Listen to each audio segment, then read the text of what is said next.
excuse me. 168 episodes. Wow. Will we ever stop? The I'm not. grind don't stop, baby. But this is the last stream, the last grind at this house, at this place, at this. No more wallpaper. I mean, I'll have them. I have some other posters that I never hung up because I'm the laziest person on earth. But I'll get to that at my next place eventually. Much more space. So yeah, that's gonna be me this weekend though. Packing a lot, chilling, minding my business. But yeah, psyched for today's episode. Pretty light news week, unless you have some Marvel rumors that I don't know about. I find some, but there's always something. I know some Avengers cast members are finished filming, according to reports, unofficially. But nothing official yet. Nothing relating to Spider-Man that I've seen. Maybe Nathan can find some. But yeah, overall, light news week, but very fun, once again, week for TV. We're living in a very fun season of television right now. And for me, it's only going to get better. I mentioned like the Task show coming up in September. There's some great November shows to look forward to as well with the Mighty Nine, the spinoff of Legend of Vox Machina, and the but the new show from Vince Gilligan also debuts in November. For TV lovers like me. Also, movie-wise, the Oscar race is getting interesting because After the Hunt, which I was looking forward to all year, came out to very not-so-good reviews. But I am a big fan of Luca Guadagnino. I love mostly all his movies I've seen. I have not seen the Suspiria remake that he did. I didn't like Queer from last year. I think that was last year, 2 years ago now. Didn't love Queer. But I like him as a filmmaker, so I'm so excited to see it because I like Andrew Garfield and Iowa DeBerry from The Bear. Didn't come out to that great reviews, but No Other Choice. My guy Park Chan-wook, who directed his new movie is called No Other Choice, came out to raving reviews at the Venice Film Festival, which is just very exciting. I'm a huge Park Chan-wook fan. One of my favorite movies ever is Old Boy and Sympathy for Mr. Vengeance, Sympathy for Lady Vengeance, or just called Lady Vengeance, and then all the other and Decision to Leave. I love that movie from this decade as well. But good shit across the board. I'm having a pretty fun week, pretty good week for me. So yeah, let's dive into Alien Earth, season 1, episode 4. I say season 1. I mentioned this last week. I hope this gets a season 2 because I'm loving the vibe of this show. It's very intriguing, interesting. This episode is titled Observations. And for me, I was very intrigued by a lot of the quote unquote observations, which in other words could be deemed as manipulations from these adult characters towards these hybrid beings, these new hybrid characters. Specifically, we got Morrow's continued manipulation of Slightly, which has progressed in terrifying ways for Slightly. We see Boy Cavalier doing his own manipulation of Wendy's character, trying to seemingly split apart her connection to Wendy's connection to Joe / Hermit, her brother. We see Boy Cavalier also trying to manipulate, Hermit in that scenario too. We'll get to it. And then, of course we see Dame Silva, I think is her name. The doctor in charge of the hybrids. Her observation of Nibs is progressing in a weird scenario that I did not see coming. I don't know where that's going to go. We'll get to that. Yeah. And then, observations along with the alien creature as well, because we got some intriguing lore additions to this franchise with the whole communication angle, which could be, again, progressing in unpredictable ways, given what we saw at the end of the episode between Wendy and this baby xenomorph. What do you think of this episode as a whole? Really interesting in regards to the fragility of the mind of a child Yeah. in these, circumstances, as well as the strength of these bodies. Like, yeah, we don't really anticipate, like, there's like a whole other layer of psychological horror with, you know, moving the mind of an undeveloped child into more of an adult placement in the world, with these responsibilities and how they approach them, like whether they're being manipulated by strangers or trying to develop their own human identity, like wanting to be a parent, which is something that physically can't happen anymore in this synthetic body. It's unsettling in a number of ways. Exactly. The whole Nib storyline. Let's get into that. The whole exactly that you mentioned there, like being a parent and the whole pregnancy angle there. Because this is a small part of the episode, we can kind of isolate it and handle it here. Um, I'm very intrigued by this notion. I think for me, it's so out of left field. I don't know where it could possibly go. She obviously, like you said, can't get pregnant, but these evident fears are circulating constantly within her. But and I think this is, from my opinion, just based on her fear. It's like you mentioned again, the fragility of her life. She saw death in her face, which is interesting because all these characters have faced death before. They were all on their deathbed, ready to die, and this is their new lease on life. This hybrid, being is, an example of, as I mentioned here in this episode, them progressing forward with their pursuit of immortality. This is a, what do they say, billion upon $1 billion investment in terms of trying to evolve human beings and create immortality. So they are very important to them. All these like hybrid characters are very important to Boy Cavalier and his number 2 character, who I really like. I don't know his name, but it's kind of like the James Gunn scenario. Like Boy Cavalier is like kind of like the creative, and the other guy seems to be like the business guy in charge of everything. Yeah, for sure. Between like Peter Safran and James Gunn there comparison.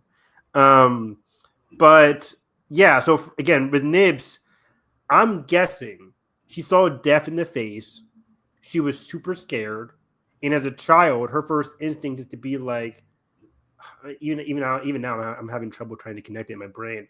I had a good idea when I saw that on Tuesday, but like because she's so scared, of like losing her life, she's now envisioning herself being more like special and important and like in the pursuit of like giving life in terms of like raising a child.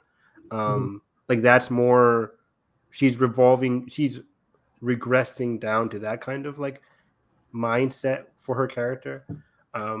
Again, I'm not really sure, but I think it just, for at the bottom end of it all, it just stems from her fear of dying. Her fear of dying has somehow pushed her towards envisioning a life where she is pregnant, where she is like giving life. I don't know. I don't know exactly where that goes, but yeah, that was just a very surprising reveal. Yeah, I don't fully know what the entire correlation between the traumatic events to this decision, but it could also just be like a desire to want to live to the fullest after staring death in the face, because though she is a synthetic, absolutely can be damaged and shut down permanently. It's a terrifying thought that how at will these children can be shut down. Like we start off with Wendy, and like her hearing's cut off like just at will, and you just get the perspective. Like anybody else, like if you're just like deaf, there's a very real scary ailment that exists, and they could just like do it on a whim. And like granted, they could just like fix or repair it, but just like not having the, like, she didn't decide that. She didn't have like free will say like turn off my hearing. They just did that. Yeah, the way they were just so seamlessly relegating her hearing, her audio frequencies, and just like basically poking and prodding with her capabilities at the start of the episode here was very weird. but interesting as well. So Yeah. lastly with Nibs, the big thing is like she was getting more, I wouldn't say reckless, but she is more, I guess, aloof. These are big, threatening hybrid characters, which is kind of like weird because they're all children. Yeah. But as we saw in episode 1, where they like dropped off a cliff like they're a freaking superhero landing. These are very powerful hybrid characters. Wendy defeated an unbeatable creation with the xenomorph, not even poking it into space, or not even pushing it into space, just cut off its head. So Wendy is very powerful, and these other characters have basically base stats similar to Wendy in terms of strength. So that scene of Nibs like getting not she wasn't even angry at Dame Silva, if that's her name, the doctor character. She just basically like lunged at her because she was annoyed, like a child who's annoyed at you. It's kind of like a child, you're talking to a child and they're carrying a knife, and you're just like, like be careful there. That's the terrifying nature of it. I don't think these kids were like properly. I don't even think it matters if they are trained or not with like how much elevated strength they have. They have that, and any like they weren't toddlers, but like any kid who like lashes out or just like swats her, like she swats her foot, but like you felt just from the sound design that was a lot of power behind that kid. Yeah, and her launch, like she could absolutely like accidentally rip something off like by accident. Yeah, for sure. She got up there. I was like, oh shit! Like she could have just been like playing around and just accidentally like breaks her back by pushing her and just like crushes her like innocently, like not doing it on purpose, but just like, hey, I'm just playing around. Crack. It's just like, oh shit! Like this is a very dangerous being. So I like how she played it off like, hey, guards, come in here. Oh, it's my time to go. Okay, crack. Sorry, we'll see you next week. Nips, bye. I was just like, oh boy. Just a very interesting development. Similar to her staying with the doctor, though, we see her connecting with her husband, who seems to be the only scientist, the guy with the beard, seemed to be the only scientist who was actually worried about Boy Cavalier's continued,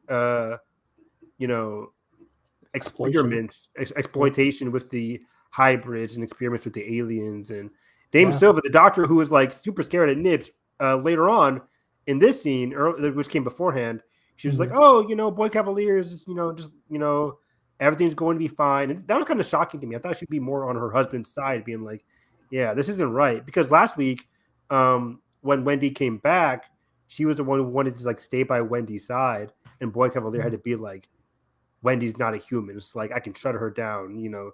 She's a property." Like, kind of like push her aside there.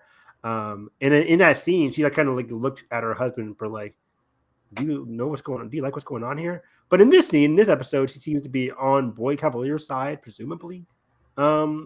Just from the way she was defending him to the scientists, like her husband's true worries about like what Boy Cavalier is trying to attempt here with the hybrids and these other Utani aliens that they have no control over. Like he's saying, he's like, we spent years trying to create these hybrid characters, these hybrid beings. These are so valuable to us, and all of a sudden, Utani's aliens are here, and things are kind of getting out of our control. Wendy nearly like died or passed out for some reason we can't even figure out yet. For the aliens, and Wendy's not Wendy, but the doctor, Dame Silva's kind of like, well, we'll just let Boy continue to do his work. Everything's gonna be okay. And just like, I was like, what is happening here? But I think we're gonna see her slowly get back on her husband's side as things progress.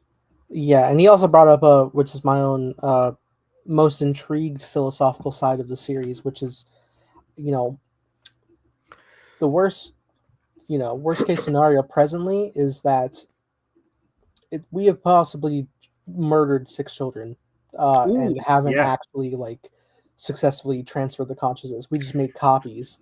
Like, this is a very real possibility, and I'm kind of afraid to think that that's likely what has happened, because even themselves are continually asking, like, does this seem right? Does this seem... And it's like, even even if you get like the opinion from Joe that like that is like a direct copy of his sister, That is his sister. it can just be a copy. That doesn't prove that you've transferred the soul. It's definitely one of the more very intriguing thematic elements of this series. Is like, Yeah. are the new characters, and what a great episode to talk about this with, because a lot of these characters are kind of like changing who they are. We saw I forget his original name, but he wants to become Isaac now, the scientist that is working closely with Yeah, Kirsch. I like that. I like his name. I was like, I forget your name, but I'm just gonna call you Isaac now because it really fits his character. What he wants. Yes, what he wants. So while he's moving forward, changing his identity to somebody else that he can relate to in this new experience that he's going under, we see slightly on the other hand, not regressing, but just like going back to his previous human side where he was a child on his deathbed with his mother. And he's kind of like going the opposite angle where he's like, he still was remaining slightly, he's still being manipulated, and he still wants to reconnect with his mom, similar to Wendy, who also wants to reconnect with Joe. So you have some of these characters, and like we can put characters like kind of like in two boxes now. Curly, who we didn't see much of this episode, but in episode 2 or 3, she was kind of progressing to be jealous of Wendy, having more of a rapport with Boy Cavalier. Which is a great moment in the opening with when they're testing Wendy's hearing. She's just like present shit. Yeah, that was fun. It was a very like realistic kid. But I like when they're. So this is a whole interesting topic that we'll get into, how Wendy is able to potentially commune with the xenomorph. But before we dive into that, she's able to manifest like a return speech pattern of what she's hearing them say, and he ends up asking her like, do you hear anything different? And she's like, yeah, baby. Or it's like, no, don't tell me what I want to hear. Do you? It's like, no, I don't. And then he just like locks in on Wendy, and like the jealousy is just being so like just stewing. I really like that line too.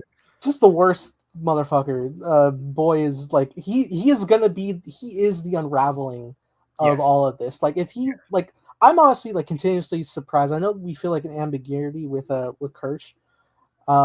For sure, with his character, but I feel like he has been the most like consistently like parental of all these kids, like legitimate. I mean, the doctor as well, but we'll get to that. Like, I don't know how parental he is because the way he's like monitoring slightly without really trying to help him. This is true, but like every scenario, like he walks into, like when they're like we're first like facing Morrow on the ship, and like he is like Morrow's like, "Are you the parent?" and they hide behind him, but like he's like taking that like present role of like, moving forward. And even when Isaac's changing his name, he is actually being pretty encouraging of him finding his identity. I know like he had that whole like cryptic weird like discussion with Wendy of like, you're not cattle anymore, you're not humans, but maybe he's just genuinely believing like synthetics are superior, but he does want like you to become your best self, and he realizes you are child minds that need to be guided in the right direction. You can't just like be boy and just like do the shit. It's like, it doesn't work like that. Kirsch is aware of this. Kirsch is aware of this. Kirsch is a character. We'll get into it. Like he is a very smart, intelligent character who still continues to take orders from Boy Cavalier, but just you can sense via Timothy Oliphant's performance that there's like this air of there still is an air of like superiority. It's like, yeah, I'm gonna do what I'm told because that's just my job. That's my programming, basically. But via his performance, you can just sense something is happening. Something internally is like, I could see the switch. Like I could see the switch. Like he's doing something that is in Kirsch's interest, which align with Boy Cavalier's interest, obviously. But don't be surprised at a switch later on in the series. He feels like a in the middle of the road between Ash and David to me, in the sense of like, I will work loyally to what I am commanded to do, but I am also fully aware that I am mentally superior to all who I am serving. Yes, exactly. So yeah, we see characters like Curly and Isaac who are embracing their new identities, while Nibs is kind of like in the middle between like wanting to become pregnant all of a sudden and also just fearful of her identity. But then you have Slightly and Wendy who are also like really connected to their familial past in ways that's very interesting. I did like that scene with the children as well. I think the black guy, Smee, he's like his actor is like so probably the best at embodying. We didn't see much of him at all this episode, But his Sure. character, Smee, is like so good at embodying the childlike elements of his character, more so than any other character. He's just like so lackadaisical and free. He doesn't really have an arc like the other characters yet, but Smee is just very funny and very childish and very like, I'm here to do whatever I want to do, and I'm cool. Yeah, I'm really hoping him and Slightly is Arush, right? Yes. Yeah, I'm really hoping like they have more scenes together because I feel like he really needs his actual friend in this terrifying time. For sure. Slightly did mention that like Shmi is like his guy, like his friend that he has a lot of fun with. So hopefully he helps him out in like some pivotal scene we'll get next week, maybe next week with his mission, which we'll get to. But yeah, so I'm liking everything going on here. Again, but your quote there earlier between like, did we just kill children? What's going on here? It's that is the question to track as we progress through this season, maybe series, about what's really going on with these hybrid characters. I kind of want to lean, just from my viewership angle, I kind of want to lean on the sentiment that these are the same souls. Somehow, sci-fi wise, they have accomplished it. These are the same souls as the children. But that's just my take. And like, but being in a new body creates a new experience, and that then creates a new nature versus nurture scenario where the nurture within this development, within this angle, was very mixed and exploitative. So we'll get into it. I'm not sure where that's going, but yeah, I want to believe like Wendy is still Wendy. She still very much cares for her brother. I haven't seen any instance to the contrary. Oh, absolutely. But again, that's just like they could have successfully copied one for one the mind, but that doesn't mean it's the original mind. Like original Wendy. What was her original name? Darth? Start with D. Marcy, maybe. But like her, like worst case scenario, like her original self might have just absolutely died, and like died in the transfer, which is a wild concept. For sure. So I'm not sure where that's going to be heading to, but again, the Wendy, Marsha, Joe stuff is very interesting. Kind of going. Go ahead. I'll keep on vamping. So yeah, I really want to get into where should we talk about next? So the whole Nibs thing was very surprising. I want to get into with Nathan the whole Slightly and Morrow scenario here. Along with we'll get into having the beginning of the episode here between Wendy and the hearing. Excuse me. But yeah, I guess we can kind of go there now, so we can kind of get this episode through some semblance of order. But let's get into Wendy possibly hearing this xenomorph. This is brought to us at the beginning of this episode and at the end of the episode as well, when we get into like actually seeing her communicate. But yeah, going off of what we saw last week, just some preamble here. She wakes up after her near death experience with the xenomorph. She successfully killed the xenomorph, but as immediately when she wakes up, she's hearing the screams of the baby xenomorph. Again, this isn't of the face hugger. She's not hearing like the screams of the face hugger. She's hearing the screams of the tiny embryo alien, which I don't know where that's going to go to. So that's very fascinating to me. Just a quick aside, we know that Noah Hawley mentioned he's going to be adding some new lore to the show, and this definitely seems to be it. Right, so we know the xenomorphs are very much intelligent creatures. They are one of the most unbeatable, like perfect organisms in sci-fi history. But we don't know much about their lore aside from what we got in the Prometheus franchise about their origins, basically. But their capabilities has something that hasn't been extremely explored. So we'll get to that. I'm just going over the capabilities of these alien creatures and what was happening at the beginning here. Because like we mentioned, the capabilities of the aliens hasn't fully been explored. We know their origins via Prometheus and Covenant, but we don't know like what they're capable of. Oh, and xenomorphs themselves? the xenomorphs, yeah. And we see here at the beginning of the episode, Wendy possibly communicating with the xenomorph, and this idea of communication is something that hasn't really been, tracked. We know they communicate obviously because they have a queen and aliens. Yes. They have some kind of like structure in their society, if you even want to call it that. It's like a colony Um, like of a colony, pets. exactly.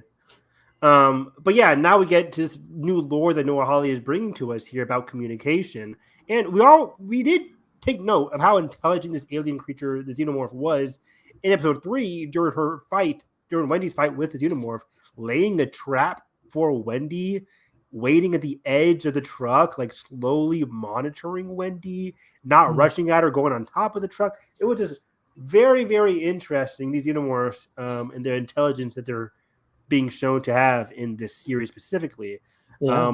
So yeah, when Wendy wakes up, they're monitoring her sound, going up and down, and long story short, she's basically saying how she can hear them and can later on communicate with them. And as you mentioned, Boy Cavalier wants to understand what exactly are they saying. Like, are they saying just like "Don't kill me, don't kill us," or is it something more?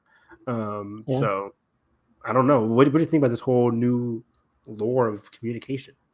Well, yeah, it's untapped potential, brand new Yeah. territory for the series. It's not something I really thought we'd ever explore. Like I kind of always viewed the idea of the xenomorph as like similar to how Kyle Reese describes the Terminator in the first film. It's like it can't be bargained with, reasoned with, and it will not stop until it just kills.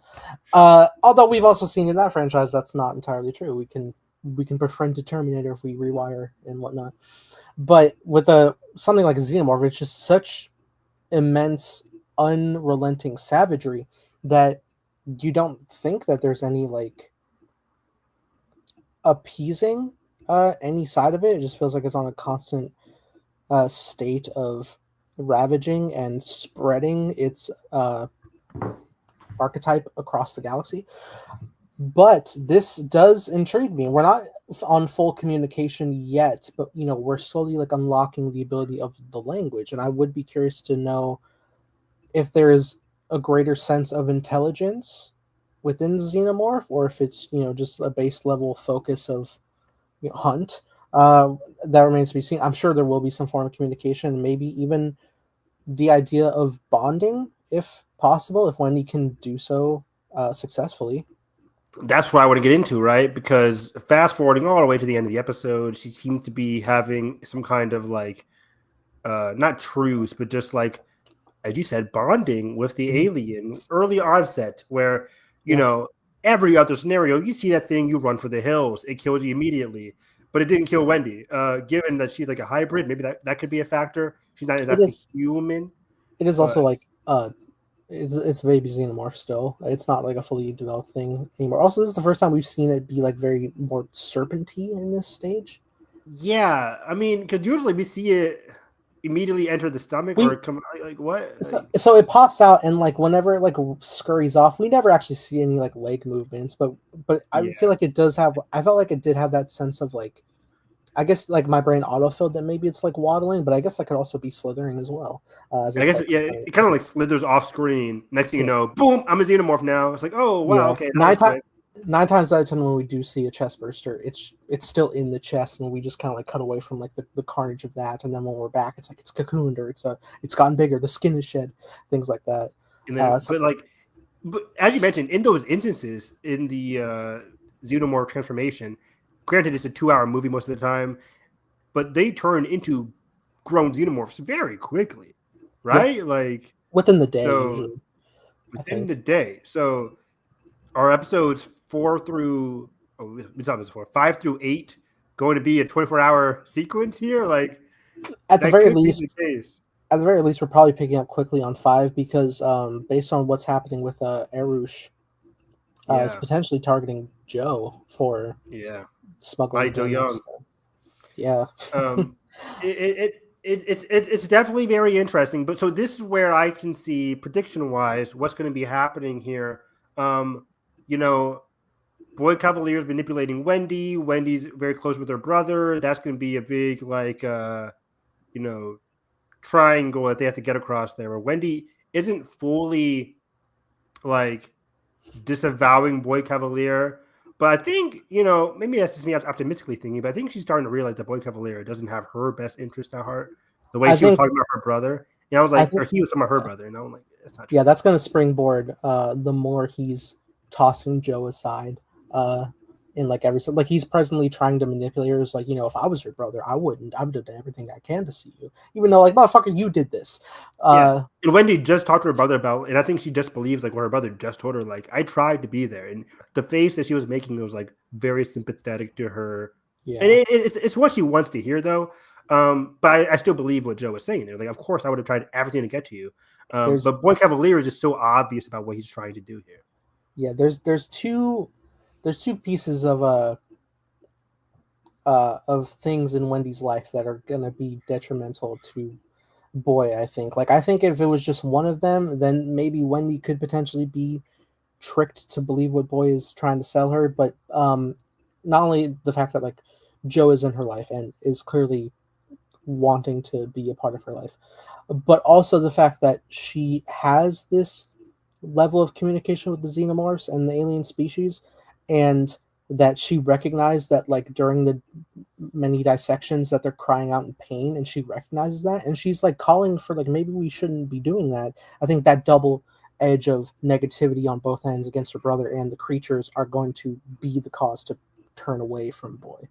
100%. We already see seeds of rebellion, not rebellion, but just like questioning growing amongst the hybrids when they go out under the like gazebo, when they're all playing around, talking, and they're all questioning of like, well, I want to see my parents. Like the aspect of not being able to see your parents, that connection is going to affect some characters. Again, it doesn't affect people like Curly, who was like, I'm good, or Isaac is like, I like where I'm at right now, but it can slowly start to spread.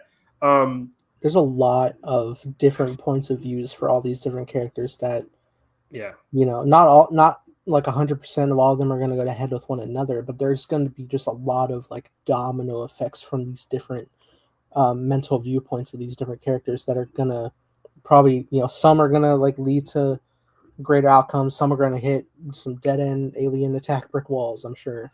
Yeah, I think some of them aren't making it out of this season, but don't be surprised the season ends again. Hopefully, season 2.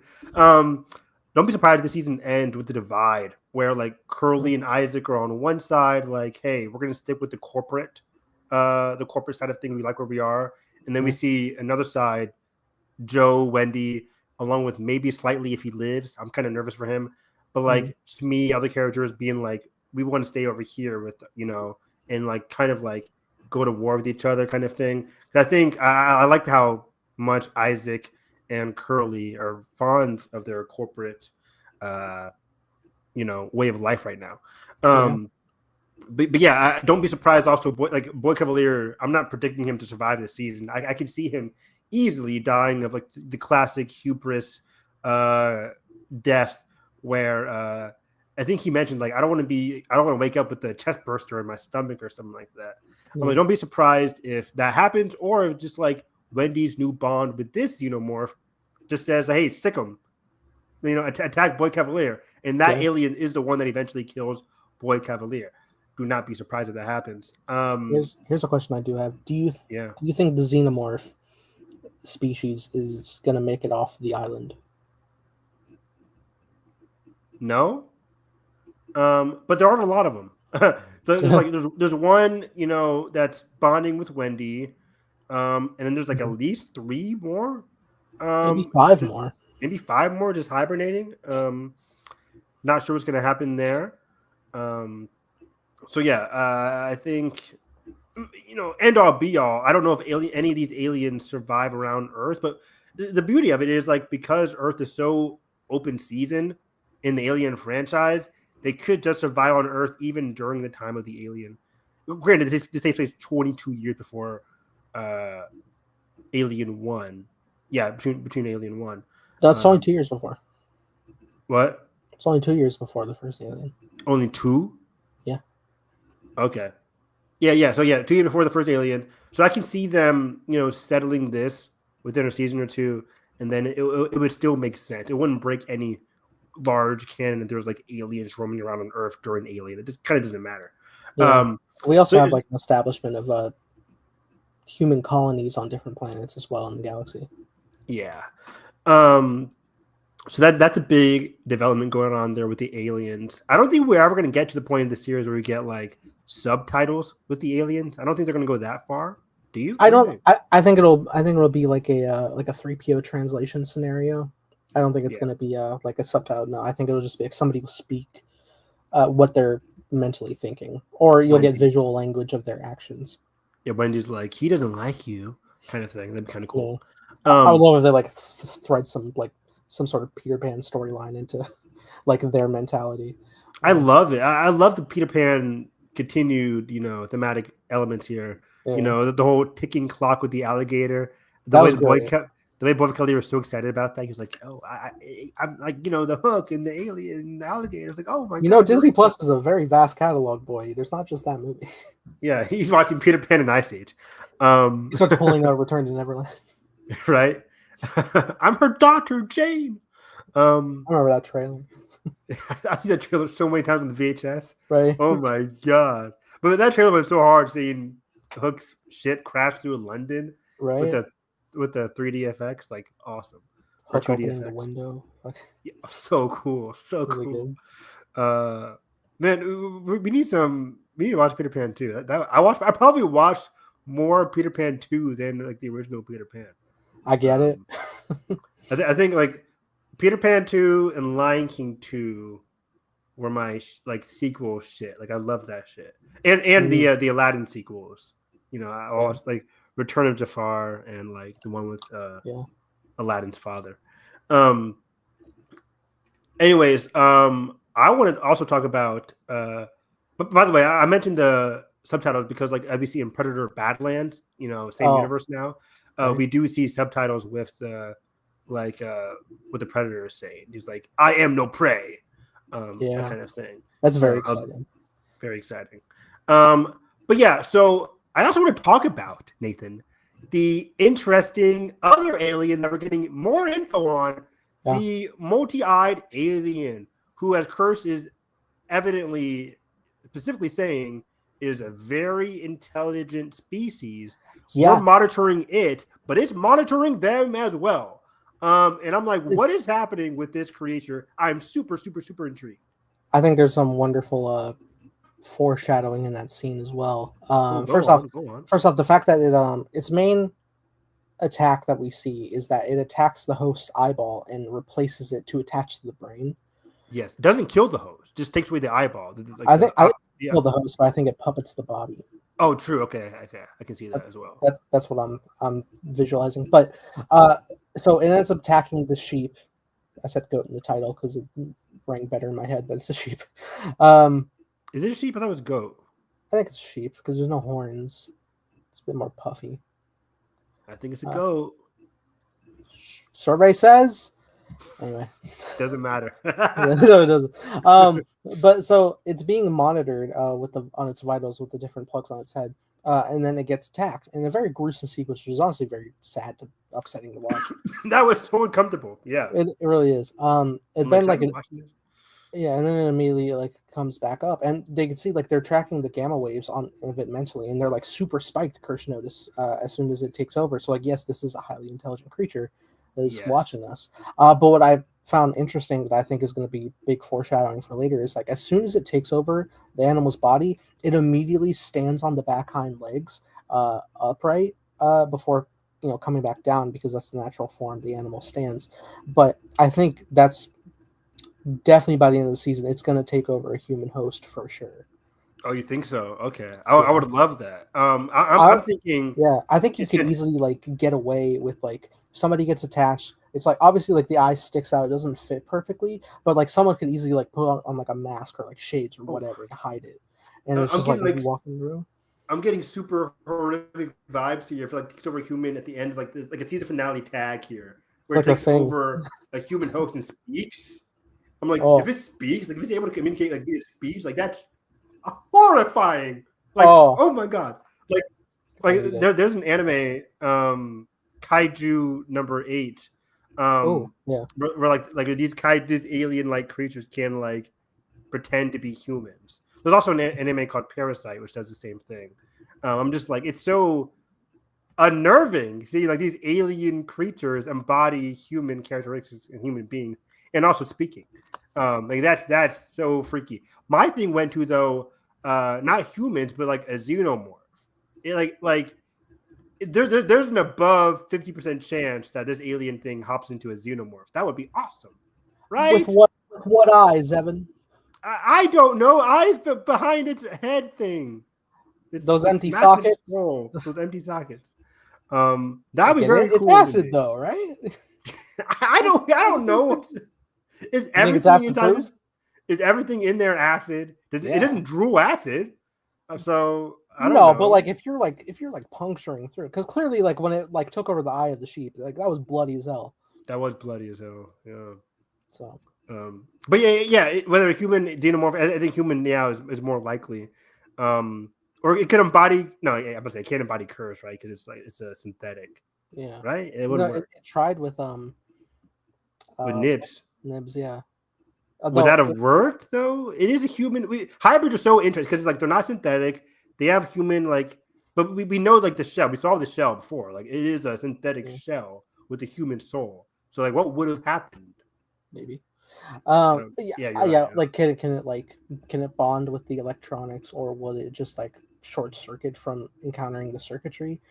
Would it just give up because it can't manually connect with a non biological host? That's what I would think. Yeah, it would probably just kill nibs in the process, Just right? tear it apart, like looking like it can't like sense that you're not human or biological. It would have to find out itself, and in doing so, destroy you in the process. Yeah. So yeah, it would probably just kill the hybrid in the process of that happening. But yeah, Yeah. either way, this alien is probably the most intriguing creature of the season so far. Even though there's other ones that they brought on board, like the little blood puff pocket thing, Yeah. that is just like still chilling in a tube next to Curse. I would be really intrigued if the eye alien can access the memories of the host. Did it mention they could do that? It mention... No, we just got the gamma signals, which signifies that its thinking is highly intelligent, but we don't know how it actually operates fully. It's thinking of a way to escape, man. It's thinking of a Oh way to yeah. escape into like what goes into his next, what host can be his next victim. The boy is so crazy in that scene too because he knocks on the window to make sure like he's getting the attention from the alien and not Kirsch to like Not Curse. signify with him. And I'm just like, you're gonna get the biggest comeuppance of the galaxy, my guy. They're battling. Something's gonna happen. It could be in charge. It could get inside of Kirsch, which would be crazy. I hope not. A super intelligent being like Boy Cavalier. Oh, no, not Kirsch, but I meant Boy Cavalier. Like honestly, I could see like when all is going to hell, and it comes down to whether Kirsch has to, help the synthetics or the humans. I think he would probably assess to help out the kids because there's like he'll probably like will physically see like there's nothing really that's gonna tie me back to losing you and you suck, boy. yeah. So I'm just gonna let nature take its course. Again, in that scenario, I could see Kirsch like being a father figure to at least to like again Curly and Isaac. I don't know if the others will follow suit, but this is in the scenario that Boy Cavalier dies or is sacrificed or somehow dies in the process. Again, I don't think he's living this season. I find it interesting, like the first scene really with Wendy before she transitions into the new body when she's like her child self and sick. Kirsch is the one that introduces like the idea of mercy to different creatures with the scorpion in the tank.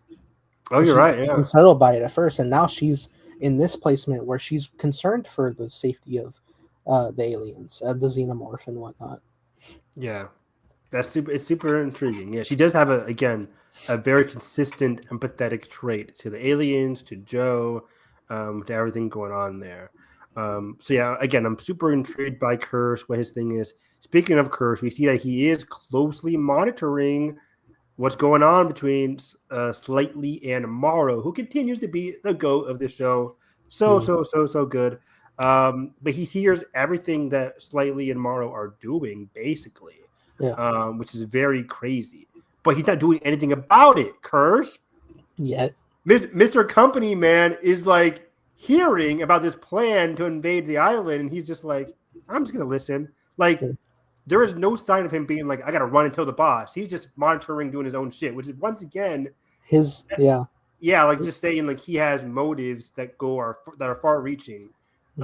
He has one scene with Slightly in his room where he's asking about his loyalty. And this is right after Slightly had the conversation with Morrow in the outside. So yeah. And then he's still observing it. So I'll be really intrigued to see how that comes to a head. I imagine Kirsch is going to be staying in the medical bay at all times. I don't think this is going to unfold as naturally as Slightly is hoping. But it's like so. Kirsch is like not going to do anything about like Slightly being ordered to bring a human to. No, I think he will. I think he'll be like in the lab, and I think he'll. Oh, I see what you're saying. He can be in the lab when that happens. I see. He'll try to stop him, which like will make me really intrigued to see what Slightly will pull to get through Kirsch because his family is at stake. Yeah, or he'll be in the room where it happens. Is what you're saying? Yes, which is what a horrifying scene as well. Morrow is in his family's home. His family who believe that he's dead. He's dead. Yeah. This was just a fascinating aspect to this episode, right? At the beginning, we see Slightly still super nervous, super scared. But just like boys manipulating these hybrids, Morrow is cleverly, I would say cleverly, but he knows he's talking to a kid.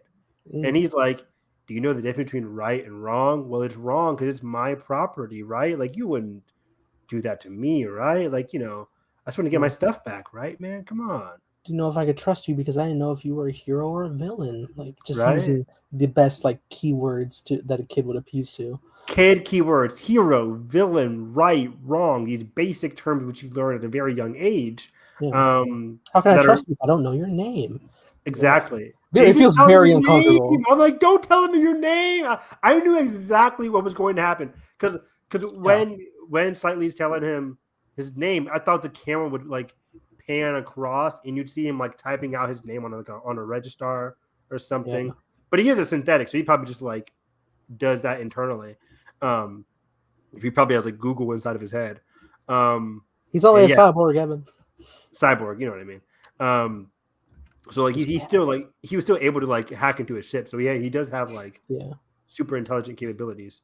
But yeah, he quickly within the day finds Arush's mom in a later scene. But yeah. Initially though, when he's telling them about themselves and just like my name's he's from Ghana. I forget what his real name is, but like it was just like Arush is Slightly's real name.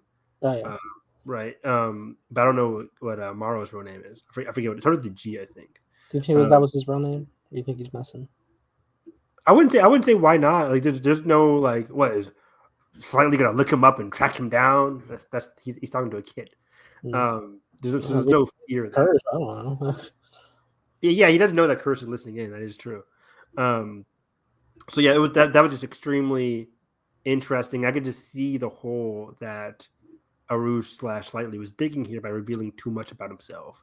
So yeah, after that scene, we figure out that Curse is listening in on everything. But then in the subsequent scene, even after so we get the initial manipulation, reveals his name. We learn that Curse is listening. Curse sees Slightly in his room. They go over the see no evil, do no evil, speak no evil. Yeah. No, see, hear, and speak. Not do. Solid movie. What was it called? See no evil. What was it called? Speak no evil. Speak no evil. Yeah. Because kids' tunnel was cut out. That was okay. Spoiler alert, Nathan. Damn. Well, not in the trailer. It's in the trailer. It's not. They don't do it in the movie. It's already happened. Is that in the trailer? Yeah, you don't remember this movie, do you? I didn't like the movie. I watched the movie, motherfucker. I don't know what's in the trailer. I thought we agreed it was a solid movie. Did we agree that? Yeah, it wasn't terrible. There's some suspenseful stuff. Was that in our cinema podcast? Okay, well, don't threaten me with a good time. I thought it was like 5 out of 10. It was okay. I say it's my favorite year. It's not my top 15. You said it was your favorite horror movie of all time. Shut the fuck up. My favorite horror movie of all time is either Alien or Saw, or not Saw. It's Scream, but also Saw. I think I go like The Thing, and then The Thing is too good. The Thing is so masterful. We've already watched it on stream. I want to watch it again. Me too. You could always just watch it for fun. Was it my first time? I think it was my first time. Did I watch it before? Was it my first time? I was like both The Thing and then Nightmare on Elm Street was like at least two of our first times. It was you and Carson's first time, I think, for Nightmare. Yeah. Introducing Johnny Depp. Yes, but for real. So Curse is like, not even threatening slightly. This scene was so interesting to me because I thought he would be like more overt, but he's just like casually, subvertly saying like, the whole instance of this conversation, see no evil, speak no evil, hear no evil, is like, how do you react if your friend were in danger kind of thing. He brings that up to slightly, and slightly eventually says like, I would do anything to protect my friends or whatever. Yeah. Or even before that, Morrow's listening and he's like, careful. Yeah, that's like, oh, God. So chill, like at all times, get out of me. Get out, man. So, but again, Curse isn't like, giving him signals like, I will help you or something. He's just letting it happen. Yeah. Not even trying to help yet. Like you said, maybe when Slightly tries to do the alien activity, which we'll get to, then he'll butt in. But what is Curse up to? What does he want to happen? Is he going to just let this happen? I can see that happening. Again, and then next time we see next time we see Slightly and Morrow talking, Morrow has his mother, and basically threatens her if Slightly does not bring a human host, because he keeps on saying, I can't bring the egg out, man. I can't do it. I can't bring the egg out. He's like, you'll find a way, whatever. He's changing his prerogative now. I'm even more intrigued of like, what is Morrow's end game for like pickup of delivery? Like, what is the goal? Like, is he gonna have him Slightly steal a transport to come to him? Is he gonna meet him around the island? Like, what is the end goal there? Does he just want a xenomorph birthed to destroy Prodigy Island? Like, what is the goal? I think by bringing a human next to the alien creature, letting that happen, he then says like, wait. Didn't he say like wait 24 hours, something like that? No, you just he says something about like, he says hide the body, keep it quiet, somewhere quiet for at least a day or two. Exactly. He knows what would happen within a day or two. Like within a day, he'll turn to a xenomorph. I think is like, I can't like bring the alien out of here. There's just so much cameras on me. By having a human host turn into an alien, it just creates chaos. Slightly is just going to go, or Morrow is just going to go within the chaos. Like similar to how like what happened on the crash ship. Like there was so much chaos, Morrow was able to go in and escape. I could see him just creating this chaos, know that it's going to create a xenomorph, and then Morrow is able to come in amongst all the chaos with a brand new xenomorph on the island. It would make it way easier for Slightly and Morrow to just haul an egg or two out amongst the chaos. That's what I'm thinking. But again, I have no idea. Morrow, again, he's on his own mission. This isn't what Yutani kind of like wants. Yutani wants Morrow to report back. So he's doing his own thing, still for the benefit of Yutani, but doing his own thing while Curse listens in. So yeah, that's pretty much the end of the episode here. We already talked about the slithering newborn xenomorph communicating with Wendy. But yeah, also what we're getting alluded to now is that Slightly is going to use Joe as the new host for the alien, trying to convince Joe to come down to the lab for him. Joe's a pretty smart dude. I don't know how that's going to work at all, but that is his kind of like the only other option. Either Joe is going to fall victim to this, which I doubt, or the scientist that has doubts right now, the husband. He could also be screwed over. But he's also very smart. Like nobody's dumb enough to go oh, what's over here? Go! Like, Except come boy. on. But Except now boy. he's been told how it works, so. Exactly. So boy's not stupid enough either. So I don't know how Slightly's going to accomplish this mission, but we do know we have 3 episodes left. 4 episodes left. 5, 6, 7, and 8. And chaos will reign. It's gonna get chaotic here soon. Man, it would be such like great comeuppance if like there's like 4 or 5 xenomorphs in a group pack that are like closing in on Boyd in the corner, and then he's reduced to a scare child. I would love it. Yeah, he is very much, speaking of Neverland, he's a boy that doesn't want to grow up.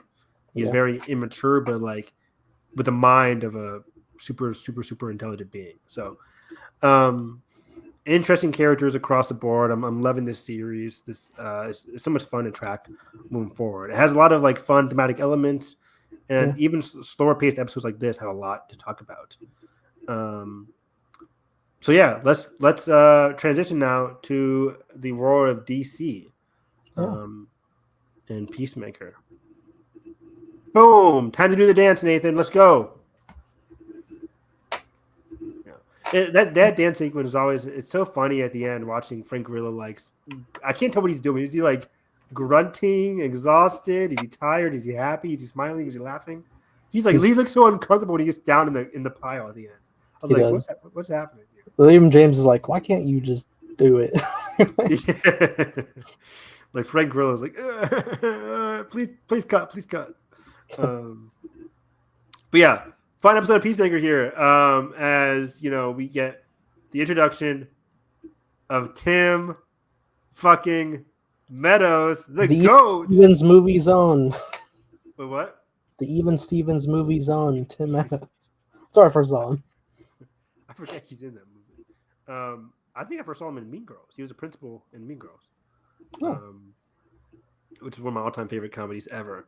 But he's great in that. Jalen said he's from Brooklyn Nine-Nine, which I haven't watched. And he's in classic 90s episodes of SNL. I think he was in there for 9 years, 10 years. I know my dad was a big fan of him. But yeah, in everything he's in, especially TV recently, he's just so great. And this character is the best addition to the show since we saw Adrian Chase for the first time. And we're like, oh, he's awesome. For me, Tim Meadows ate up every single role. Oh my God, I was in tears laughing. The Pokemon joke, the jokes he was calling all his teammates, hey, young kid titties. I was just like, this guy is so uncalled for, hilarious. Encino Man. Yeah, oh my God. It was so fucking funny. Blindness had me dying. I thought he was maybe just screwing with him at first, but then it's in the field, it's real. In the event, I was laughing, of course, when at first I was like, bird blind. It's so fucking stupid and weird. But seeing it happen in action had me at a pause because I was in tears laughing. Yeah, he's attacking one of the guys, and he's just there, and he's like, "Hey, get in here! I can't tell how big this thing is." Oh! And then later post attack, he's getting up. He's like, "That fucking duck attacked me!" What is happening here? What's his name? Is it Flurry? Fleruy? Something like that. But yeah, I'm just gonna say Tim Meadows' character. But he was great. His mission is to wash over Peacemaker with Economos after giving him an awkward back rub. Really weird. I heard James Gunn say Tim Meadows' character is one of those he said he compared it to how Peacemaker was at the beginning of season 1, where Peacemaker was very rash and uncalled for, but as the season progressed, he got more empathetic. He said that's going to be the trajectory for Tim Meadows' character as well. He says he's going to start off very not sexist, but just very unorthodox and very inappropriate, but might grow as a character as the season progresses, which will be fun to track. He doesn't seem very got the right social skills in any department. Not at all. Even briefing his team is you try to explain what a housewarming gift is, as if that's something you could give to a person at any point of their living condition, which is not the case. Not the case, man. It's not about housewarming. You're warming up the house for new arrivals. Yeah. So yeah, overall, this was a very solid episode. Not one of my favorites, but it was just very funny. I'm Very more funny intrigued by episode. the kickoff of what the ending gives us. Which Exactly. The ending seemed to indicate that, yeah, Peacemaker is going to be living in this new reality for the foreseeable future. yes, After, again, it's just still so mind boggling how we just killed the other Peacemaker. And that's like, Chris is fucking up every decision he makes, and he makes it somehow even worse by now, like, going to be embodying this good Peacemaker in this alternate reality. yeah, But yeah, this episode is all about like how Chris gets to that point. How does he get to the point of wanting to leave this new reality? And we see him have a great party with the crew and stuff like that. But like his yeah, separation with Hardcore, who still wants nothing to do with him as of right now. Um, his way of life right now. His regret. It's just piling on to make this decision at the end of the episode here. yeah. Man, everybody's in a very messy. Everybody but Vigilante. Like he just wants a friend. Yeah, Vigilante is like big chilling. We didn't see him working this week, but we saw him go to Peacemaker's house. The episode kicks off with like the death of the other Peacemaker. Can't roll him up inside the dimension. He's falling Yeah. out. Or Um, actually, that's not the exact start. oh, We first start with 8 months ago, Rick Flag Sr. becoming the leader of the organization. we do. So yeah, this is immediately 8 months ago was the end of season 1. With Amanda Waller being fired from Argus. You can hear that on the news happening as Rick Flag Sr. is being brought in to be head of Argus, while Amanda Waller faces the consequences of her actions. We'll probably see her sooner than later, though. Would not be surprised if we see her by the end of this season. Yeah, You never know, because she hasn't been, but at least she hasn't been confirmed. But it's yeah, pretty much the case.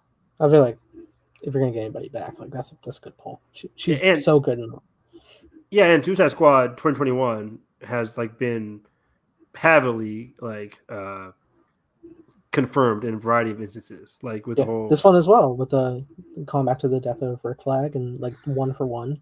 Yeah, that was it's still a heartbreaking scene, man. I'm watching this. I'm like, man, old Peacemaker was a dick. Yeah, Just like, god damn. I remember thinking back when I first watched the Suicide Squad 4 years ago, and I was like, You oh, hated it. well, I wasn't big on it, but I've come around to it a lot more. I don't think it's a bad movie, and I like it a lot more now. But I do remember also being like, damn, like I really liked Joel Kinnaman as Rick Flag, and He was so good. He was so good. Way better. I forget who they even had for the other Rick Flag. That's it. He was the only one. Oh, he was Rick Flag in the original one too, with David with, Ayer. Yeah, same one. Yeah, That was Joel Kinnaman in both movies. yeah. That's why he has a What? rapport with Harley in both movies. Wow. Yeah, so different. I haven't seen the 2016 one since theaters. Well, the colors are brighter and it's not as grimy, and you can see what's going on. Maybe that's it. That's crazy. Oh yeah, it is him because he's like the voice of God. That is the funniest cut. Behold the voice of God. With this stone cold face of Amanda Waller. Like, yeah. I remember walking out of that movie being like, man, that sucked. That was so bad. I walking out and was like, what a time.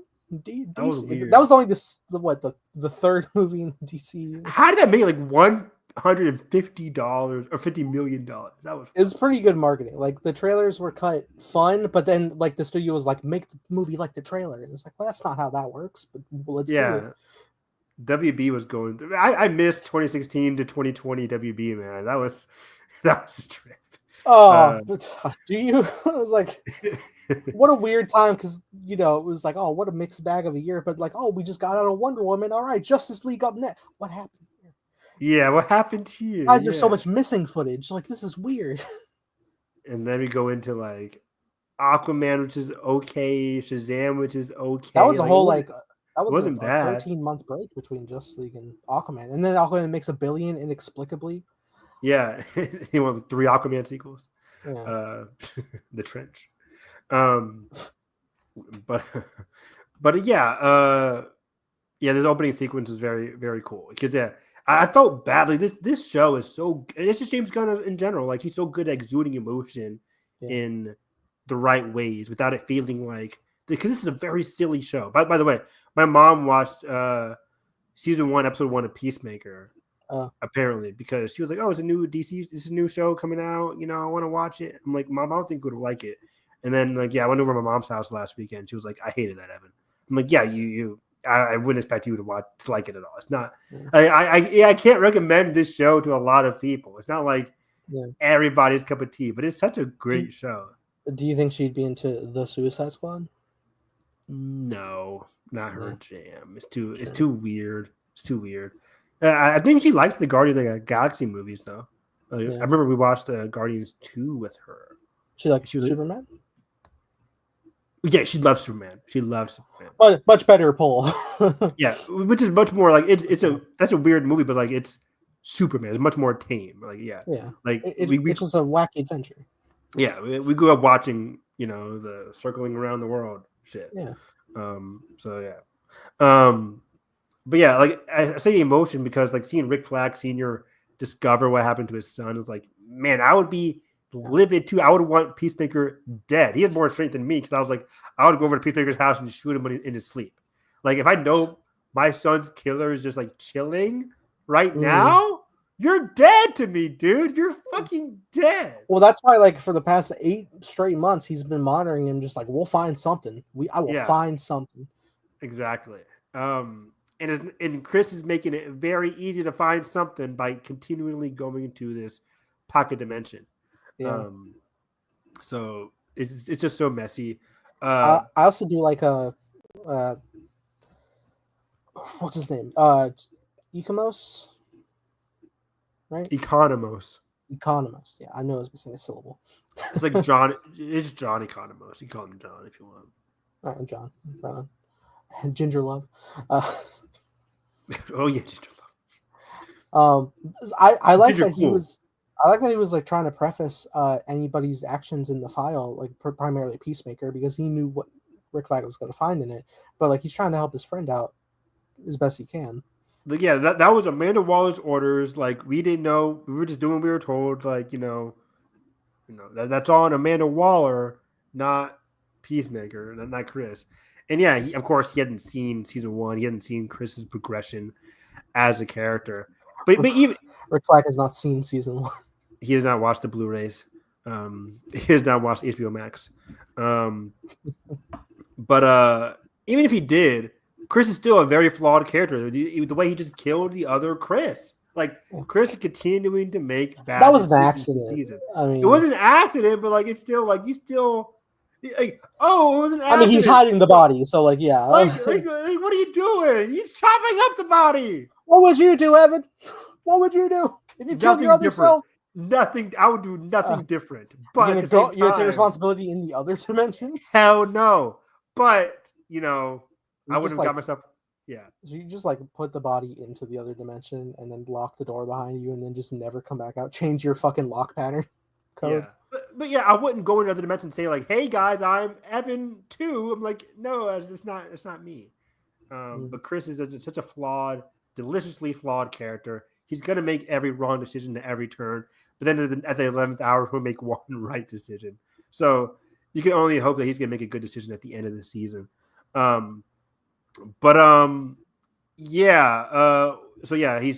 He brings Vigilante over to help chop up the body. Vigilante again upset, not because of chopping the body, but because he missed out on the orgy, the bender. Sorry, he just wants to spend time with his friend, no matter the context of the situation. Yeah, it's like you're like, are you upset that you missed out on everything? He's like, no, like I don't mind sex, right? Like I don't like it because it's sex. I like it because it's like what everyone I assume that likes it, because it's a time to bond with your best friend. She's like, what? Which, like, in the right circumstance, baby. I wouldn't call it surely you're bonding with your best friend. Your best friend. It's so weird the way he phrased it. I'm like, just just bonding with your friend. Like, yeah, there's other ways to shoot some hoops, play some games. Sex isn't the best way to bond with your best friend. But No. okay. You do your thing. Adrian is still one of my favorite characters in the show. He's just so good. But yeah, so they start chopping up the body. Adrian's doing it gleefully. I love the little fun montage that they're doing here. It's Chris so is in horror, by the way, like the whole time. We're just like, oh man, no. He's like, he's just dancing, having fun. It's amazing. So they managed to do that, but nothing else comes out after that. Next time we see Adrian and everybody is at the party at the end of the episode where they're chilling. This seems to be John's, like, they say, like, get home thing, right? So John has been away from then. Of course, Chris doesn't know that John is, like, monitoring Chris.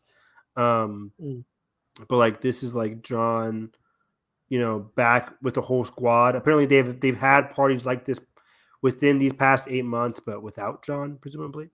So it's more so them just happy to see John Economos once again with everybody. I love this friendship between the 11th Street gang, right? Which is just so much fun. Again, like you mentioned, though, everybody's in a bad position. Before this party, we see that, like, Adebayo. What was your take on this? Because you had a different take than me. Where Adebayo goes to her ex-girlfriend's house, uninvited, and then just like, hey, I wanted to pick up something. Her girlfriend was like, why are you here? You didn't text me. Then she was like, oh, I just needed to pick up something. I was like, well, you could have just responded or told me you're on your way. Like, I didn't have to do that. It's like, Jalen's like, why is the girlfriend acting like this? I'm like, if you're broke up, this isn't your house anymore. You just barge on in uninvited. No, like, again, in my scenario, I would say, like, hey, I'm on my way. I need to pick up something. Give them a heads up or something. Don't just barge in and just be like the Kool-Aid man and just be like, hey, I'm just picking up my shit.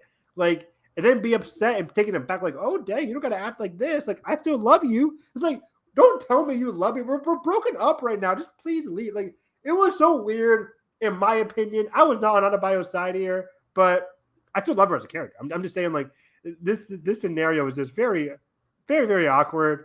But what was your take? What was your take on this? Am I weird here? Evan, you're always weird, but thank you. Okay, so it's a very messy situation. First off, yes. What about, like, believe they were more so like taking some time off from one another, more so than just officially done. Yeah. Which, is it denial? Is it hope? So are they the same? I think it's the same. Yeah.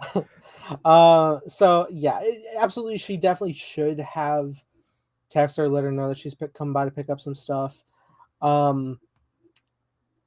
God, it's been a hot minute since I watched. Like, did we see the breakup on screen from season 1? We kind of did, because, like, she was continuing to go through her mission with Peacemaker when they wanted to leave. Like, hey, I forget you haven't rewatched it, but, like, we need to go to Gotham in the morning or something like that. Imminently, we got to go.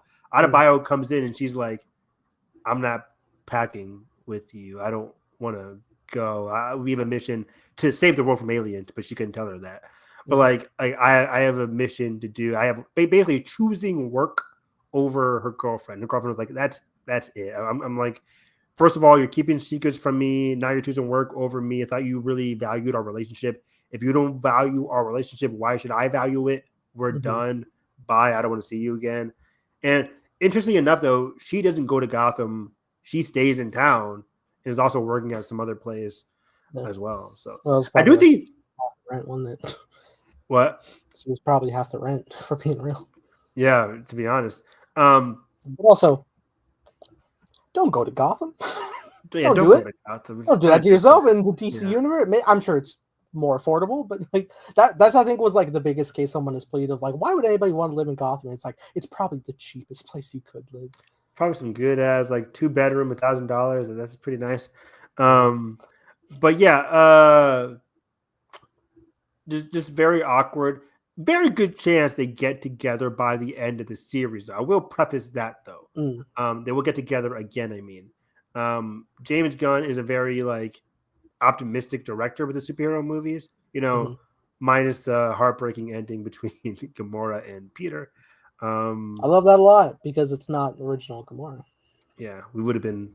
What did she say? Like, we would have been great or something. She said, "I bet we were fun," and he said, "Oh, Yeah. you wouldn't believe it." God damn! Guardians 3, man, what a fucking absolute banger. Have Legendary we not Star Wars. watched that? No, we haven't done any MCU outside of We haven't done Spider-Man. Guardians at all? Any of the Guardians? Holiday special is what we did. We did Holiday Special. Okay. Why did we do Holiday Special? For Because Guardians 3 was 3? about to come out, and they got like a new ship and location in it, Okay, yeah. and I had not seen it. Me neither. Yeah, I have not seen it either. Good old Kevin Bacon. Yeah, it was mostly like a fun little like a one-shot episode type deal, but then it was like, oh yeah, that's right. Quill and Mantis are like related and like they're siblings and they're sharing a moment. That's wonderful. Yep. Are the Guardians in Doomsday? Nobody's officially on the cast list, but from concept art we saw Quill, who was teased at the end of Guardians 3 that he was going to make some sort of comeback, but he's on Earth. Yeah. Oh yeah, so Guardians 3 said, Peter Quill, don't call it a comeback. I've been here for years. There is a new Guardians team after we left Volume 3. That's fun. That is fun. So yeah, that was a very awkward interaction. Speaking of awkward interactions, Hardcore goes to the supermarket, CVS basically. Do you have a CVS in your place in Florida? Yeah, we got like a CVS and a Walgreens. Okay. I don't know. I never know if these things are like regional or not.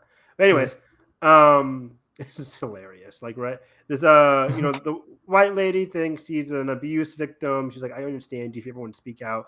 It's like, this is when I walk into a store, I mind my business. I put on my AirPods, I mind my shit. I told Jalen, I don't care if I walk into a store and I see somebody naked. I ain't saying shit. I am being like, oh, do you need to put some clothes on? Or, oh, do you need some help? Mind my business.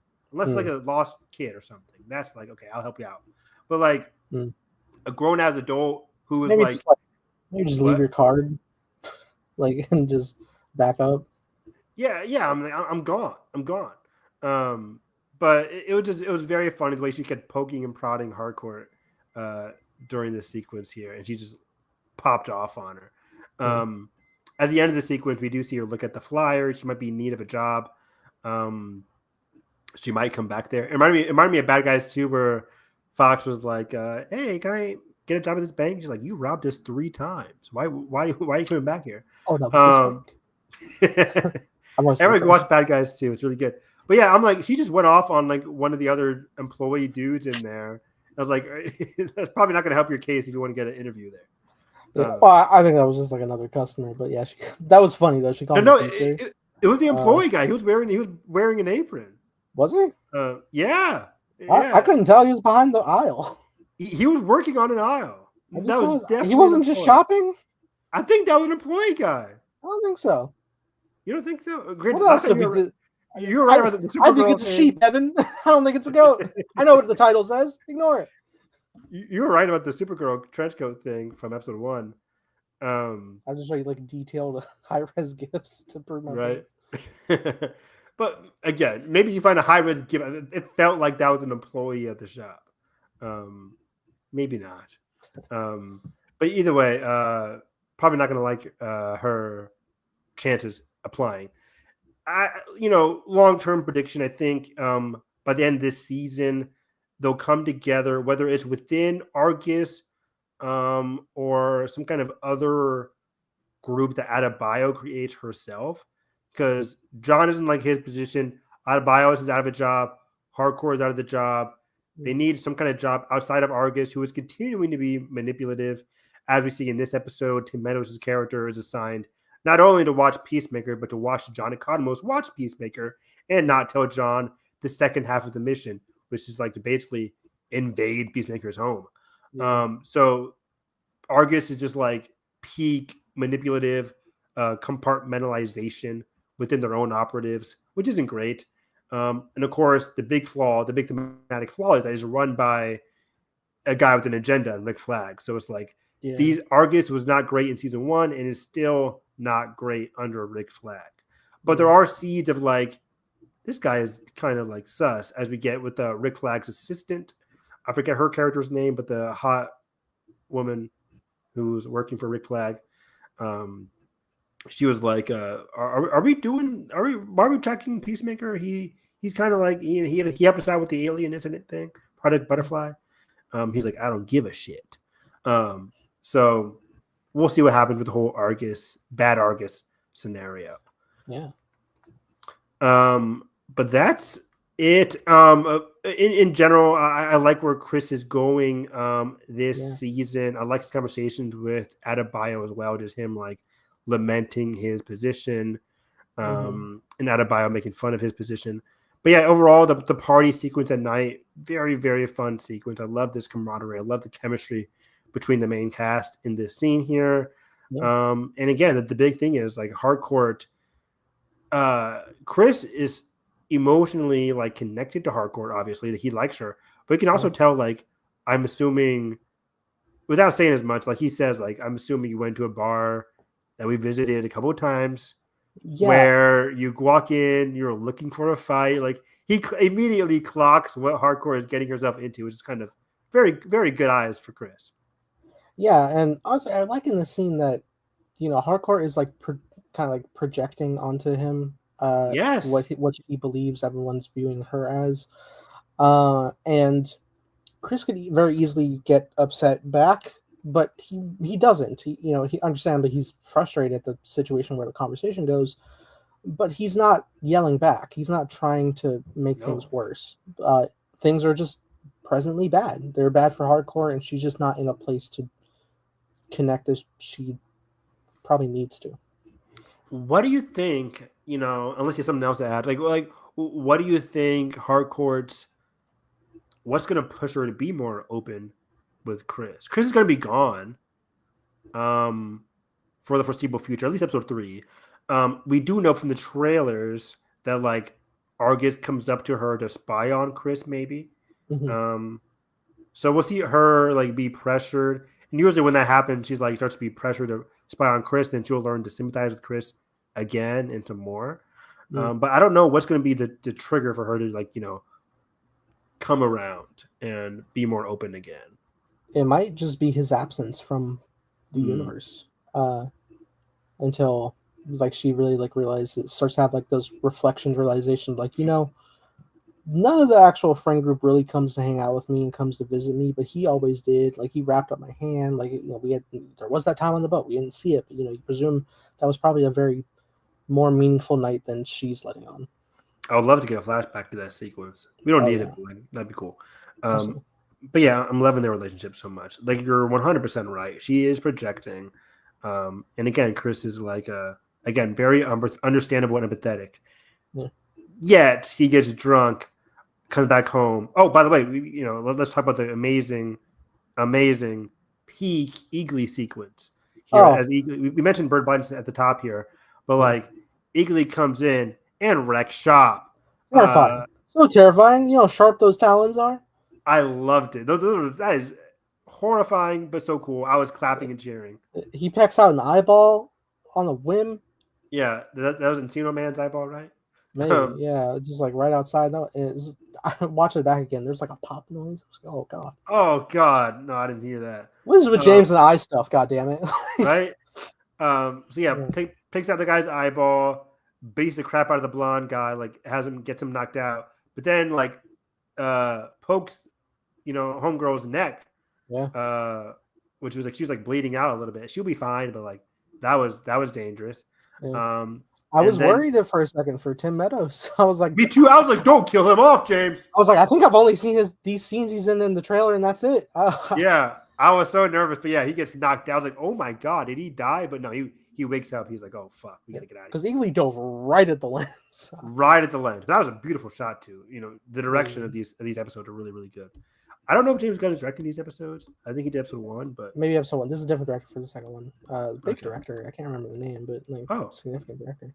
Cool. But yeah, I think he's writing though, right? He wrote the whole series. I believe so. Yeah, and he was like bouncing between Superman set and this during production. Yeah, just like changing ties and going back each time. Would he have to change ties?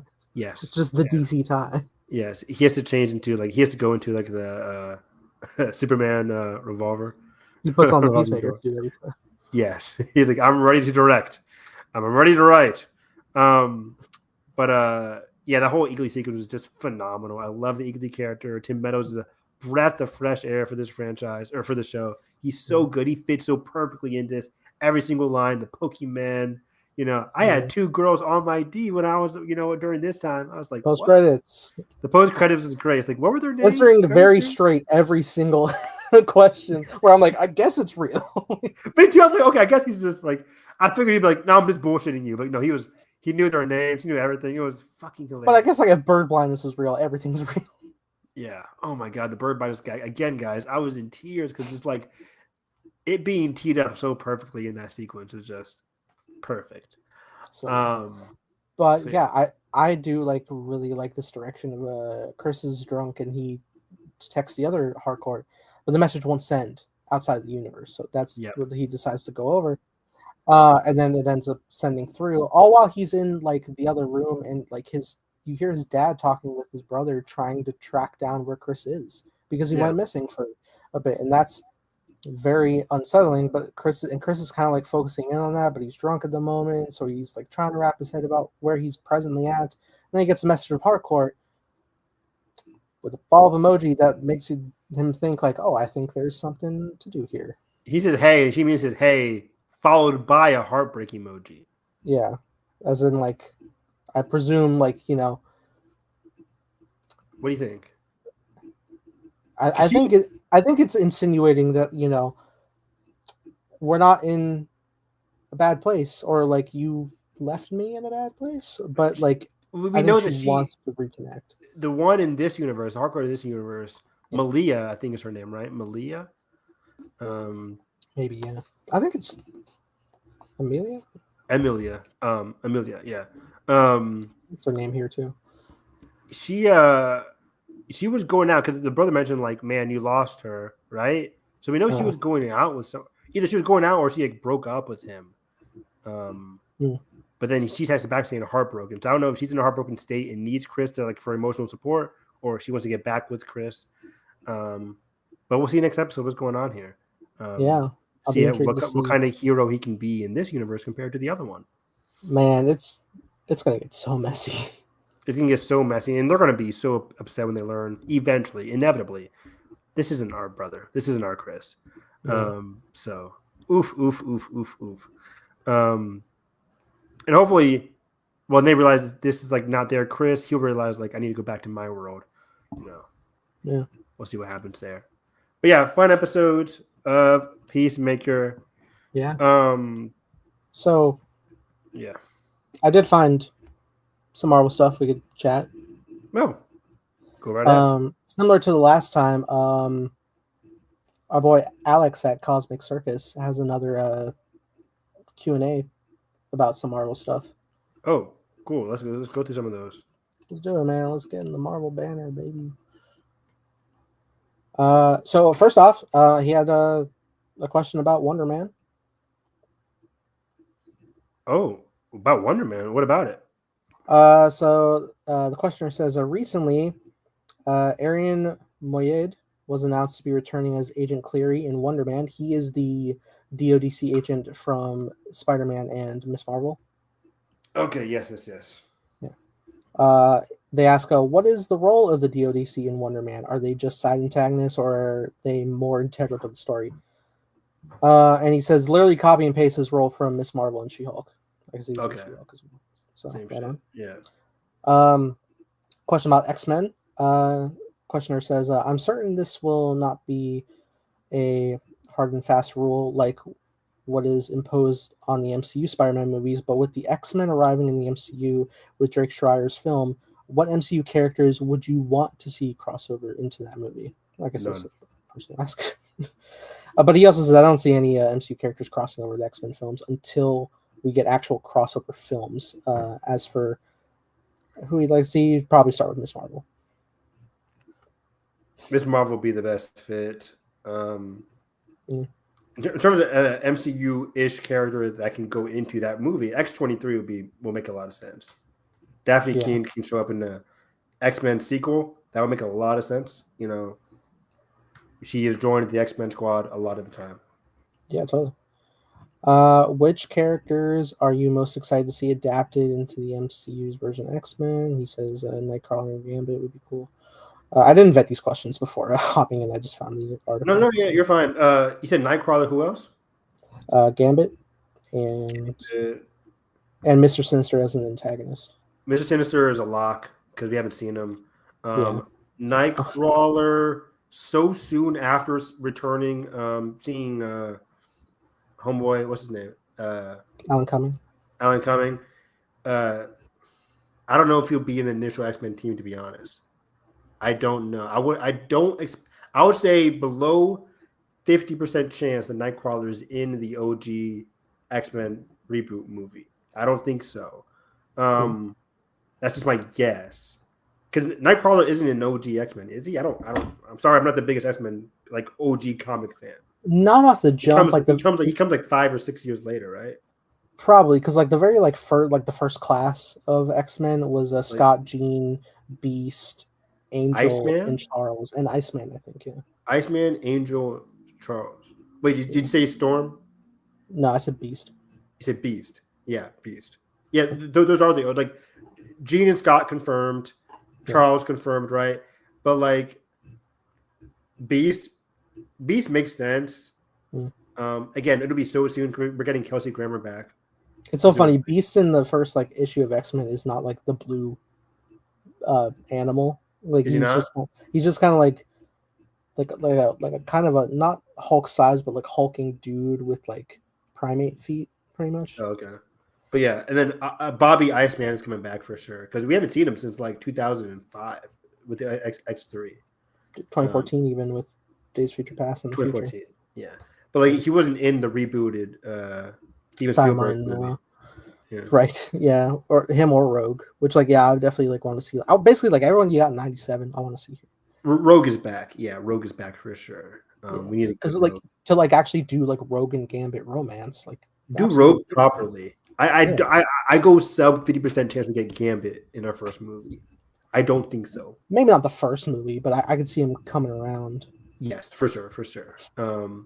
But Rogue for sure. I still think they botched Rogue in the OG franchise, the OG trilogy. Oh yeah, there was a lot taken out, especially by the third movie. It's like what are we doing here? The whole wasn't a fan. Oh, Kitty's in. I would go above 50% chance we get Kitty and Rogue. So my ideal is like Jean Scott, obviously, Kitty, Rogue. I think they do Storm off the gate. You need some color in there. You can't have an all-white X-Men team. And don't be surprised to get like you said, 97. We get Jubilee. For sure. I think you absolutely get Jubilee. I don't know how old they're gonna cast Scott and Jean, but like if you wanted them to be a bit more like late 20s and then have Jubilee maybe in like her late teens, I think that would be like a good point of view. Yeah, you want them to be like seniors in high school, right? So like you could cast like a early 20s to them to play like an 18, 19-year-olds.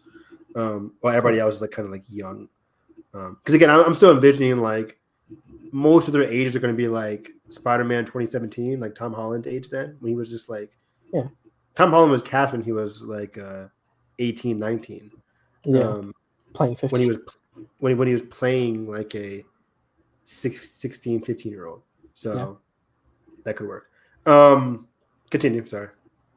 Well, next like stuff. They're asking like with Marvel Studios' current struggles at the box office with 2 good movies, will they go with proven projects and more team up movies going forward? Did Disney Plus hurt Marvel Studios? And Alex says multiple factors impacted Marvel's success in the box office, not necessarily for their current quality, which is what we would expect from Marvel. But one of the things that hurt Marvel the most is the excess output of product because it's the start of a domino effect. Sometimes less is more. Yeah, Ken Feige did that same thing. Disney Plus definitely screwed them over. Too much homework. Too much homework. You got too overwhelming. It's like, and especially when they weren't good. As a whole, we still had a lot of fun with certain shows, obviously. But as a whole, they weren't received well. So yeah. Another question: with as much stuff as we've heard gets shot, but then never sees the light of day, even as lead scenes, what previously shot elements do you think are the most likely to see the light of day, and where? I.e., Power Stone sequence on Xandar, Fantastic Four background elements, slash Namor, Shuri and Riri Lost storyline, Tony wearing Cloak of Levitation, etc. Like this is basically like old like concept art stuff sometimes or things. And he says like generally doubt we'll ever see stuff like that. Like it's probably like if it's not in there, it's probably gone. I agree. Yeah. What would be your dream pairing in the MCU that we haven't seen yet? He says, we've waited long enough. Give us Wiccan and Hulkling. Oh, right on. Get who? Wiccan and Hulkling. Hulkling. They're a couple in the comics. Yeah, I don't see all that. You don't need to I'm not saying. I'm not saying that. Do not quote me on that. You know, they clipped it, Evan. Fuck. I support it, but I'm just like not a fan of Hulkling or Wiccan. I don't want to see all that. Not a fan of them as characters. As characters, yeah. Sorry. As gay characters. Don't put me in there. But I would love to see Miss Marvel with. Well, we already saw it, but like Miss Marvel and Kate would be great again. I just want more scenes to them. Miss Marvel and Spider-Man. I just want to see Iman Vellani again. If you catch my drift. Yeah. I think like our biggest we keep bringing up is we want more Yelena and Kate. I mean, we've seen that, but like we want more of it. We want more of that. Yeah, there's so many good pairings to see in the future. For sure. I mean, the whole concept of like the X-Men being paired with the Heroes Gallery. I mean, me right now, my biggest thing that I'm championing is I want to see Johnny Storm and Peter Parker. I knew you were gonna say that one. That's a given. Yeah, that's going to happen too. 1000%. Yeah, very exciting. Lots of projects planned to be done for this saga just weren't. Most were scrapped. Really, how many of those will we see going forward post Secret Wars, if at all? Not a lot. Let's see. He says, unfortunately, that's a lot of what they're planning to do. Many projects getting folded into other projects just to reduce output and better the product. This is what I estimated for the continuing storyline of Ironheart from what we left off there, and I imagine they'll be doing for other projects. Yeah, like Ironheart, like okay, we can't give her a season 2. It wasn't that successful of a TV series, but we'll put it into a Champions series. Thor and Hercules, that's gone. I doubt it. It's gone. It's gone. Sorry. If they wanted to do another Thor movie, it wouldn't be the worst thing to explore if you just like do a different take to tee it up. Like maybe we're not just like doing the direct. Even if like you are like following through, you could just like a quick line to be like Hercules that's sent from his father Zeus, but like we'll take it like really serious. Yeah, it would be badass, but like also the Harry Styles, he's gone, not coming back. I think we will see Eternals again at some point. Maybe not as an Eternals film, but like with Harry Styles. I don't know. Maybe not. Maybe so. Maybe for a quick wrap-up scene to reconnect them. I don't know. But I think we will. I think like there's the fact that even for something like What If, like they got Kingo back for an episode, and it's like that's something. Are you ready, Mr. Wigman? Mr. Whitman? Will we ever get Blade? I think it's something. That post-credit scene has to be like the most egregiously bad one. Yeah, it's like no, I've seen the most egregiously bad, and it's for the MCU. Yes, okay. Well, what is the worst MCU post-credit scene that I've seen? Like we were watching, you're like, this isn't going to go anywhere.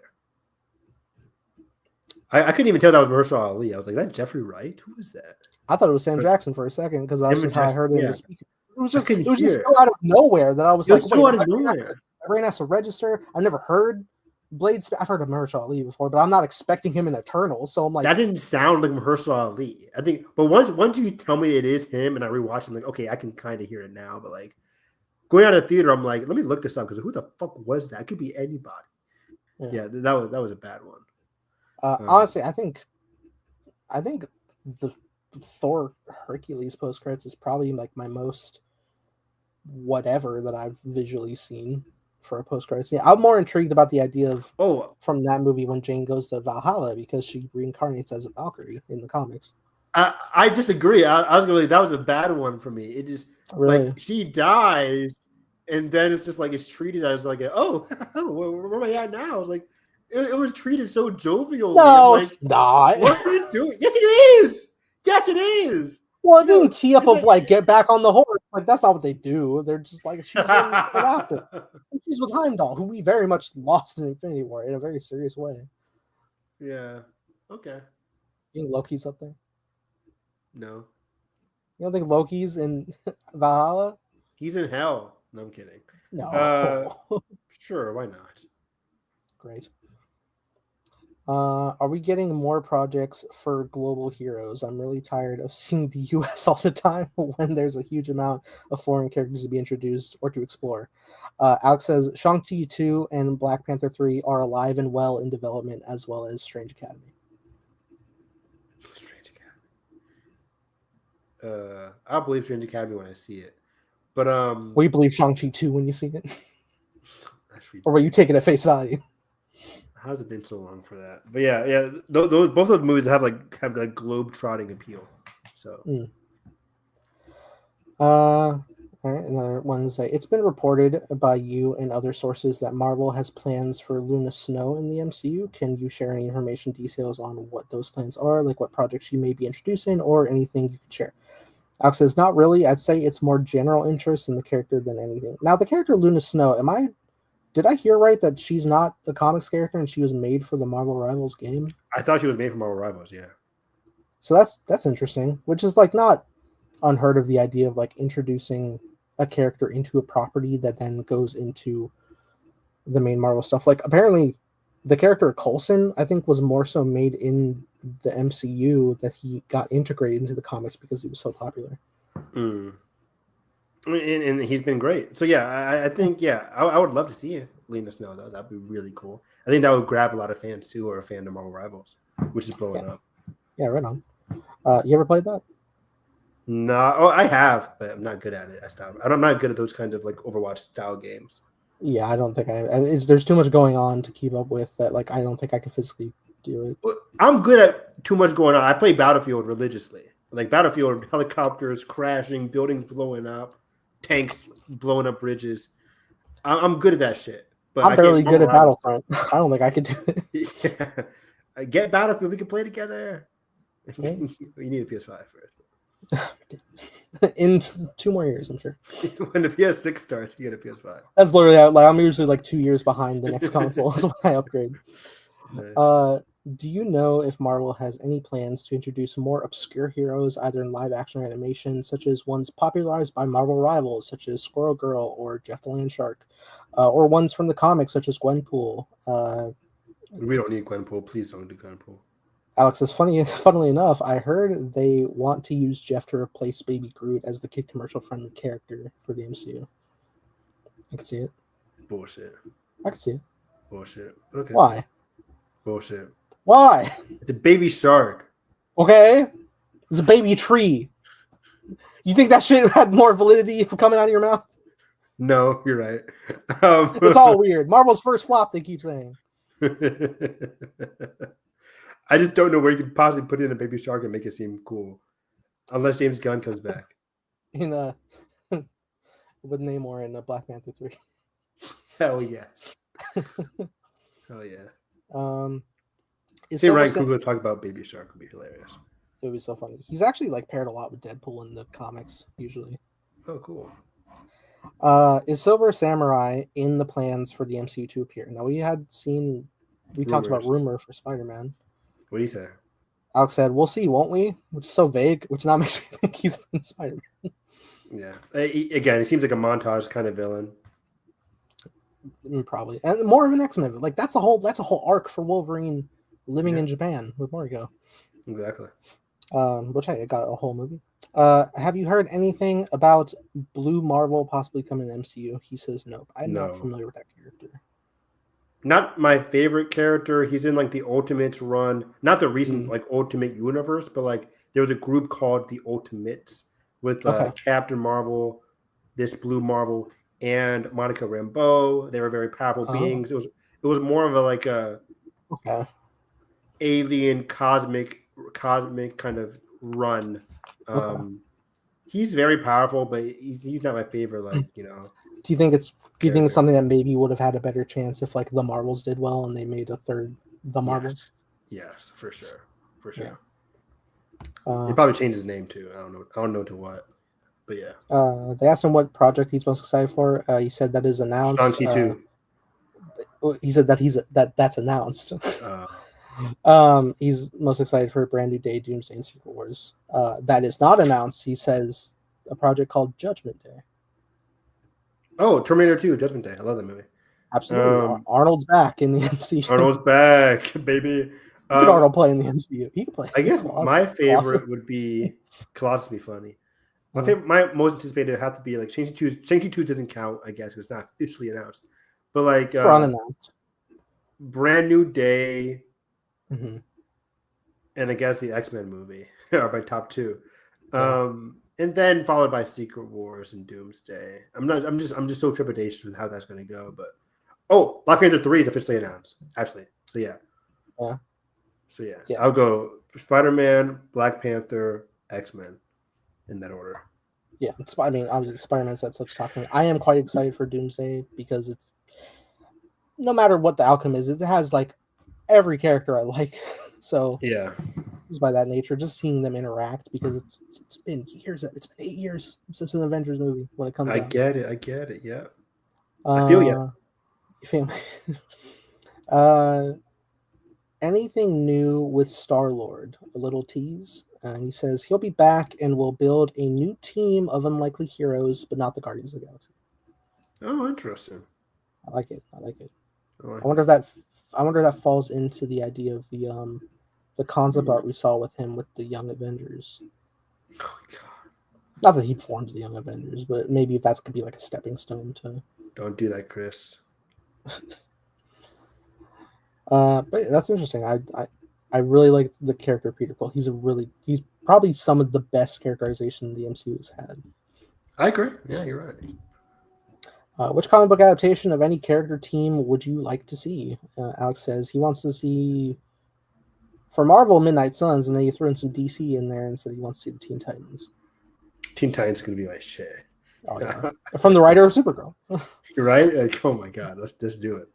But yeah, I've been wanting to see Midnight Suns for quite some time, just from the roster alone. I know it's the conflicting street level to mystical, but having Punisher, Daredevil, Moon Knight, Doctor Strange. It can be done well, for sure. Yeah.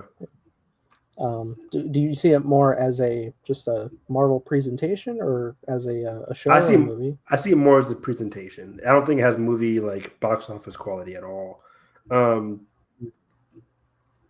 Yeah, definitely not a movie, either show or presentation. Leaning towards presentation. Gotcha. Will the Skrulls still play a role in the next saga's cosmic side and have their story continued? He says yes. I think I heard about that. Yeah, he said yeah about that. Anything is absolutely possible post timeline reboot, and I think they would probably go for a real secret invasion that's actually the world scale with the big heroes. Give us 10 years. Give us 10 years away from give it a break. That could be its whole other Avengers movie if we're being real. Yeah. Especially with the X-Men and whatnot. Any new updates on what the July 23rd, 2027 movie could possibly be? He says no. July 23rd, 2027? Yeah, I guess it's a mystery date. Yeah, we already said, what was our idea? We said February 2027. Oh, 2027. Let me see. Which is going to be before Secret Wars. Oh, you're right. So it goes Doomsday, Spider-Man in July 2026, Doomsday December 2026 for now. And then I think it's just July. Is there something coming out February 2027? Not that's announced, but they could probably go into production of Black Panther next year. I thought Black Panther was early 2027. That could be 2028. Now that I think about it. But yeah. I think July 2027 is either we already said that's not the X-Men movie. because why would it come out Yeah. before Secret Wars? Yeah. I think we were leaning toward Doctor Strange 3. That was our lean. Which would be interesting if he's not in Doomsday. Yeah. So that'll be our lean: Doctor Strange 3, or Black Panther 3, or Shang-Chi 2. Those are really the only 3 options. Yeah. Can't do a Fantastic Four 2. They're very clearly busy in the Doomsday. Very busy. Yeah, way too soon. But what has been so bold to ask for a sequel to something? Shang-Chi 2 would be fun, but he's also in Doomsday. Yeah, I need that a lot. Eternals 2, Evan, that's right. I need that badly. I need Eternals 2 like so badly. Yes. Yeah, I gotta go soon. By the way. Right on. That that'll do it. Unless you had anything in the realm. That was the end of the article. No, we don't have hyperspace hype anymore. I mean, no, it's coming back. But wait. I do. No. I'm excited, trepidatiously excited, hopefully optimistic about Starfighter. Sean Levy, that started production this week, so that was kind of like the biggest movie news. Star Wars film actually started production. That's not called Mandalorian. So that's exciting. I'm definitely more excited for Starfighter than like Mando and Grogu, at least, if that's saying something. Sure. And Amy Adams was confirmed to join the cast, and Aaron Pierre. Amy Adams is just one of my favorite actresses ever. Doesn't pick the best product recently, but whatever. But Aaron Pierre, Rebel Ridge and upcoming Green Lantern. So, and Mia Goth confirmed for the cast. She was rumored to be playing the villain. I think that's still the case. And they cast the little kid as well. Of course, Ryan Gosling is going to be like traveling with the little kid. Because that's all the hit these days. The Wolf and the Cub. But yeah. I was kind of curious about it, and I gotta go. But like the idea of like casting characters in Star Wars. Do you prefer the more like names you don't recognize all that much? I prefer unknowns most of the time, but like given that this is a feature film, and it's in a new era ish, I'm cool with this. I'm cool with this. Not really. They've been all, if they casted like Ryan Gosling in the sequel trilogy, I'd be like, what are we doing here? But because this is so like I guess separate, I'm fine with it. So they can become their own new characters in a new-ish era, post-Trust. But yeah, find me on Twitter, Harris EV9, reacting to all the upcoming Oscar movies. Apparently, Deliver Me From Nowhere with Jeremy Allen White is coming out with some positive reviews. No Other Choice, I already talked about that. So that's what I'm doing. Big Brother 27 is so messy and so much fun. And that's me, Harris EV9. About to go watch some anime. Right on. You follow me _Time Blazer. Make a show called Time Blazer with co-starring critic Salt and Evan Harris. Playing Ben, who doesn't make nearly as many mistakes as Peacemaker does on Peacemaker. So there's that. Right? That's just true. Like comparatively, I think Scott makes as much Peacemaker mistakes than Ben would. So fair enough. That's the arc, isn't it? You're my Rick Flag, if anything. So. But I didn't kill your son. So if you enjoyed this, make sure to like the button, subscribe now, ring the bell so you miss coverage on all things movie, TV. It makes it. Hope you have a great day. We'll catch you guys next time.